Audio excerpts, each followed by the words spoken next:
बहुत तेजी लौट रही है। श्रीकांत और कई सारे श्रीकांत मैं आपको 1 मिनट के लिए रोकूंगा। एक थोड़ा सा न्यूज़ को एड्रेस करते हैं। जीएसटी काउंसिल की बैठक में जो 28% जीएसटी का फैसला लगा, इस पर चर्चा के लिए हमारे साथ नज़ारा के फाउंडर और सीईओ नीतीश मित्रसेन जुड़ गए हैं। नीतीश, गुड मॉर्निंग, बहुत बहुत स्वागत है शो में। पहला सवाल आपसे ये है कि ये काफ़ी टाइम से डिलिब्रेशन चल रहा था, 2 साल से डिलिब्रेशन चल रहा था, अब फाइनली इस पर एक आउटकम आ गया है और जीएसटी 28% लगा है। आप इन बदलावों को कैसे देख रहे हैं?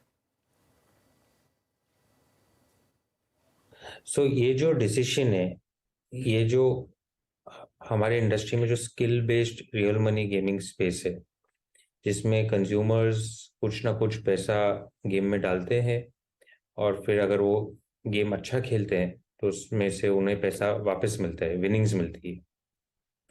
इसके ऊपर लागू हुआ है कि जो अमाउंट जो कंज्यूमर्स पैसे डाल रहे हैं अंदर, जो एंट्री फी है उस पे 28% लागू होएगा। अभी तक जो skill based real money gaming companies थी 18% ऑन द प्लेटफॉर्म कमीशन पे करती थी। समझिए 100 रुपये का एंट्री फी हुआ, उसमें गेमिंग कंपनी 10 रुपया कमा रही थी। 10 रुपये पे 1.8 रुपीज मतलब 18% की फी पे करती थी जीएसटी को। अब जो गवर्नमेंट बोल रही है कि अगर 100 रुपये की एंट्री फी हुई तो उस पर आपको 28 रुपये जीएसटी पे करना पड़ेगा। तो ये जो skill based real money gaming companies है उनके लिए बहुत प्रॉब्लम स्टेटमेंट है, बिकॉज उनकी खुद की रेवेन्यू ही 10 रुपये है और अभी government is asking for 28 rupees of GST. That is where ये पूरी प्रॉब्लम इंडस्ट्री को आ रही है। क्या ये सब कैटेगरीज पर लगेगा? और ये जो डिबेट चली हुई थी स्किल वर्सेस गैम्बलिंग, एक स्किल वर्स गेम्स पर एक अलग व्यू होना चाहिए और जो चांस बेस्ड है या गैम्बलिंग है उस पर अलग व्यू होना चाहिए, वो तो अब क्लियरली खारिज हो गया। तो क्या ये अब एट पार होंगे बेसिकली? द गवर्नमेंट और द जीएसटी काउंसिल ने कहा कि हम कुछ इसमें डिस्टिंक्शन नहीं कर रहे। अगर कंज्यूमर गेम में पैसा डाल रहा है जीतने के लिए पैसा, वो गेम ऑफ स्किल हो या गेम ऑफ चांस हो, हम 28% और एंट्री फी लागू करेंगे। ये थोड़ा इंडस्ट्री के लिए सरप्राइज है। इंडस्ट्री एक्सपेक्ट कर रही थी कि वो जो गेमिंग कंपनी की कमीशन रहती है, प्लेटफॉर्म फी रहती है, उस पर लागू होएगा। तो कल से काफ़ी हलचल है गेमिंग इंडस्ट्री में और जो हमारे गेमिंग इंडस्ट्री के एसोसिएशन है वो काफ़ी अभी एक्टिव हो गए कि इस चैलेंज को कैसे मिटिगेट करें। तो नितेश जी, एग्जैक्टली जानना चाहूंगा मैं यहाँ पे, ये जो टैक्स ढांचे में बदलाव किए गए हैं आपके लिए, इस इंडस्ट्री के लिए, आपके रेवेन्यू पे, टॉप लाइन पे इसका इम्पैक्ट क्या पड़ेगा? तो सिंपल आंसर है कि ये कंट्रीब्यूशन हमारे बिजनेस में पिछले साल FY23 में 5.2% था। नज़ारा के लिए एक बहुत छोटा कंट्रीब्यूटर है बिजनेस और इसीलिए हमारा इम्पैक्ट एक्चुअली बहुत मिनिमल है। हमारे बहुत सारे दूसरे ग्रोथ इंजन है। हमारा 60% ऑफ रेवेन्यू इंटरनेशनल मार्केट से आता है, जो जिसमें भी काफ़ी ग्रोथ अपॉर्चुनिटीज है। तो मेरा ख्याल है कि नज़ारा के लिए ये एक छोटा सा सेटबैक है, बट हम इसको बहुत इजीली मैनेज कर सकते हैं और हमारे फाइनेंशियल परफॉर्मेंस पे आपको मिनिमल इम्पैक्ट दिखेगा। इसका एक कारण है कि हम नज़ारा को 23 साल से चला रहे हैं और मैंने गेमिंग इंडस्ट्री में बहुत सारे अप्स एंड डाउन्स देखे, बहुत सारे डिस्ट्रप्शंस देखे, टेक्नोलॉजी के वजह से, रेगुलेटरी चेंजेस के वजह से। और इसलिए जो हमने नज़ारा का गेमिंग प्लेटफॉर्म बनाया है, एक एकदम डाइवर्सिफाइड प्लेटफॉर्म बनाया, diversified by product, diversified by geography, diversified by business model. तो वो उसको हिलाना इतना आसान नहीं है, टचवुड। पर वो जो हमारी इंडस्ट्री आरएमजी इंडस्ट्री है उसके लिए काफ़ी पेनफुल प्रॉब्लम है।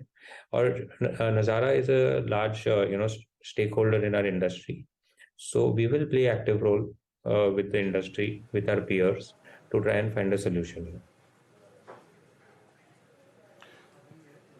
एग्जैक्टली नितेश जी, आपने कहा कि आपका जो रेवेन्यू मॉडल है और या फिर जो कारोबार है वो काफ़ी डाइवर्सिफाइड है, लेकिन आपने ये बात भी स्वीकार करी कि हाँ इसका इम्पैक्ट होगा। ये इम्पैक्ट, ये चेंजेस जो होंगे अप्लाइड होंगे प्रोस्पेक्टिवली होंगे या फिर इसका कोई एक रेट्रोस्पेक्टिव इम्पैक्ट भी होगा? नहीं, मुझे लगता है ये प्रोस्पेक्टिवली होना चाहिए। I think retrospectively would be very unfair. Because industry बहुत सालों से क्लैरिटी मांग रही है, और ये क्लैरिटी आते आते बहुत टाइम लग गया है। तो उसके लिए इंडस्ट्री को रेट्रोस्पेक्टिवली जाके पेनलाइज करना, तो सारी कंपनीज को बंद ही होना पड़ेगा, और कोई ऑप्शन रहेगा नहीं। एक्चुअली ये अभी भी थोड़ा क्लैरिटी की शायद इसमें वेट है कि रेट्रो या प्रोस्पेक्टिव। अच्छा, एक इन सब से हटकर एक अलग बात करें, आप एक QIP प्लान कर रहे हैं 750 करोड़ का, इसकी क्या ज़रूरत है? आपके पास ऑलरेडी काफ़ी कैश है।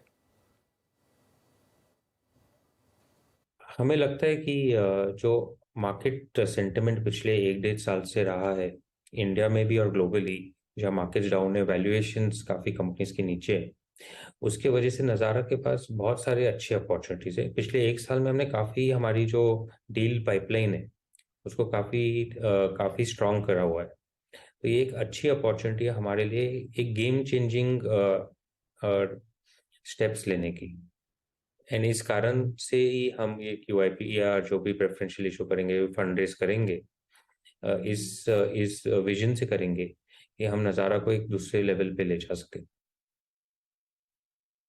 तो बहुत बहुत शुक्रिया आज आपका हमारे साथ जुड़ने के लिए और हमसे बात करने के लिए। और क्लियरली अभी भी थोड़े बहुत यहाँ पर फैक्टर्स हैं कि क्या होने वाला है, क्या रेट्रो या नहीं, लेकिन ये क्लियरली एक सेटबैक है। नीतीश, आपने कहा, लेकिन आप जैसा आपने कहा, आप पहले भी कई सेटबैक्स झेल चुके हैं और तैयार हैं इसके लिए, लेकिन अभी के लिए तो ये सेटबैक। हालांकि स्टॉक में रिकवरी है आज नज़ारा टेक में। नज़ारा टेक लोअर लेवल से अच्छी खासी रिकवरी दिखा रहा है, करीब 4-4.5% ही नीचे रह गया है अब।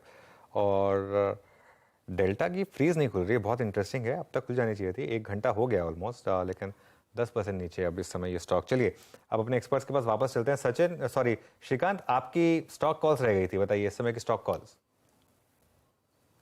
बिल्कुल।